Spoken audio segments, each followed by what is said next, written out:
কোণারকের সূর্য মন্দির, যেটি পূর্ব ভারতের উড়িষ্যা রাজ্যের পুরী জেলার কোণারক শহরে অবস্থিত। ভারতে অনেক সূর্য মন্দির আছে, তার মধ্যে এক অন্যতম মন্দির হল কোণারকের সূর্য মন্দির। সূর্য দেবতাকে গ্রহদের রাজা বলা হয়। বিশ্বামিত্র দ্বারা রচিত ঋগ্বেদের 3 নম্বর মণ্ডলে সূর্য দেবতার উল্লেখ আছে। সূর্য দেবতাকে আমরা রোজ সকালে জল অর্পণ করি। সূর্য দেবতার উপাসনা করলে কুণ্ডলীর দোষ দূর হয়। সূর্য দেবতা সারা পৃথিবী অন্ধকার, সূর্য সব শক্তির উৎস। সূর্য দেবতার সব থেকে বড় উৎস হলো ছট পূজা, যেটি বিহার, ঝাড়খণ্ড সহ বিভিন্ন প্রান্তে এই উৎসব মানা হয়। প্রাচীন ইতিহাসে বহু রাজা সূর্যের উপাসক ছিলেন, এমনকি তাদের সিংহাসনেও সূর্য দেবতার মূর্তি থাকত। কোণারকের সূর্য মন্দির প্রাচীন শিল্পকলার একটি উৎকৃষ্ট উদাহরণ। এই মন্দিরটি ইউরোপ বণিকদের একটি গুরুত্বপূর্ণ স্থান ছিল। এই মন্দিরটি ইউরোপ বণিকদের কাছে ব্ল্যাক প্যাগোডা নামেও পরিচিত। মন্দিরের শিল্পকলা এবং ভক্তির জন্য বহু পর্যটক প্রতি বছর দেখার জন্য আসে। আজ আমি আপনাদের কোণারকের সূর্য মন্দির সম্বন্ধে গুরুত্বপূর্ণ তথ্য জানাবো।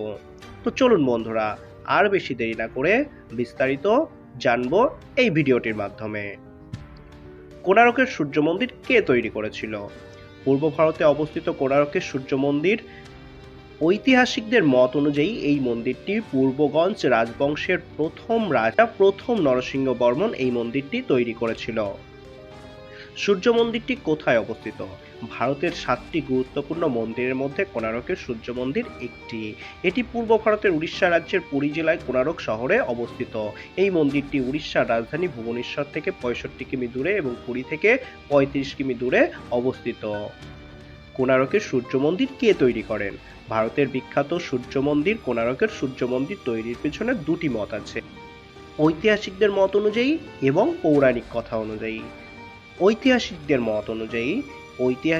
মত অনুযায়ী পূর্বগঙ্গা রাজবংশের রাজা নরসিংহ বর্মন 1238 থেকে 1264 খ্রিস্টাব্দে অর্থাৎ 1250 খ্রিস্টাব্দে বাংলা জয়ের খুশিতে চাদরভাগা নদীর তীরে প্রাচীন মিত্রাবনে অর্থাৎ আজকের কোণারকের এই মন্দিরটি প্রতিষ্ঠা করেন। এবং পৌরাণিক মত অনুযায়ী শ্রীকৃষ্ণের পুত্র শম্ভা খুব সুন্দর ছিল। একদিন নারদ শম্ভাকে ডাক দেয়, কিন্তু শম্ভা তার ডাকে সাড়া দেয় না। এজন্য নারদের মনে রাগ হয়। সেই প্রতিশোধ নেওয়ার জন্য কৃষ্ণ যখন গোপীদের সঙ্গে লীলায় ব্যস্ত ছিলেন, সেই সময় নারদের নির্দেশে শম্ভা সেখানে প্রবেশ করে। তখন গোপীদের নজর শম্ভার ওপর পড়ে এবং কৃষ্ণ শম্ভাকে দেখে খুব রেগে যায় এবং তাকে অভিশাপ করে যে তার রূপ যেন হারিয়ে যায়। শম্ভা মনে দুঃখ পেয়ে কাঁদতে কাঁদতে সেই কোণারকের সমুদ্রের তীরে সে সূর্য দেবতার তপস্যা করে সূর্য দেবতাকে সন্তুষ্ট করে এবং সূর্য দেবতা তাকে অভিশাপ মুক্ত করে দেয়। শম্ভা নিজের রূপ ফিরে পেয়ে খুশি হয়ে কোণারকের সূর্য মন্দির তৈরি করে। কোণারকের সূর্য মন্দির কি দিয়ে তৈরি হয়েছে? এই বিশাল সূর্য মন্দিরটি উড়িষ্যা এবং দ্রাবিড় স্থাপত্য শিল্পের সংমিশ্রণে তৈরি হয়েছিল। এই মন্দিরটি ধূসর বেলে পাথর দিয়ে তৈরি হয়েছে। মন্দিরের চূড়ায় পিরামিড আকৃতি কলিঙ্গ রীতিতে তৈরি হয়েছে। মন্দিরের বহু অংশ বালিতে ঢাকা আছে। এই মন্দিরের উচ্চতা 857 ফুট এবং মন্দিরের দেওয়ালের উচ্চতা 200 ফুট। কোণারকের সূর্য মন্দির তৈরি করতে কত শ্রমিক লেগেছিল? এই বিশাল মন্দিরটি তৈরি করতে 1200 শ্রমিক লেগেছিল। কোণারকের সূর্য মন্দির তৈরি করতে কতদিন সময় লেগেছিল? কোণারকের সূর্য মন্দির তৈরি করতে 12 বছর সময় লেগেছিল। কোণারকের সূর্য মন্দিরের আকার একটি রথের মতো, যেন সমুদ্র থেকে একটি বিশাল রথ উঠে এসেছে সূর্য দেবতার। রথের সামনে 7 জোড়া ঘোড়া আছে, 7টি ঘোড়া, যার অর্থ হলো সপ্তাহে 7 দিন এবং 12 চাকার ওপর পুরো মন্দিরটি রয়েছে। 12 চাকার অর্থ হলো 24 পক্ষ। চাকার কারুকার্য দের আকর্ষণের কেন্দ্র।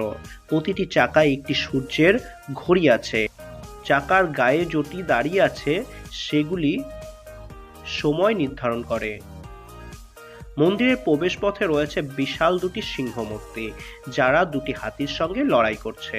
বহু বছর ধরে এই মন্দির অবহেলায় পড়েছিল।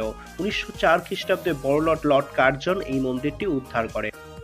কোণারকের সূর্য মন্দিরটির ভিতরে রয়েছে নাট মন্দির, ভোগ মন্দির এবং গর্ভগৃহ। এছাড়াও এখানে রয়েছে নৃত্য কক্ষ, ছায়াদেবীর মন্দির এবং মায়া মন্দির। প্রতি বছর ডিসেম্বর মাসে মন্দির প্রাঙ্গণে নিত্য উৎসব হয়। তো বন্ধুরা, এই ছিল কোণারক সূর্য মন্দির সম্পর্কে কিছু অজানা তথ্য। কেমন লাগলো বন্ধুরা? ভিডিওটি ভালো লাগলে আমাদের পাশে থাকবেন। এবং হ্যাঁ বন্ধুরা, আপনারা চাইলে অবশ্যই দেখে আসতে পারেন কোণারকের সূর্য মন্দিরটি।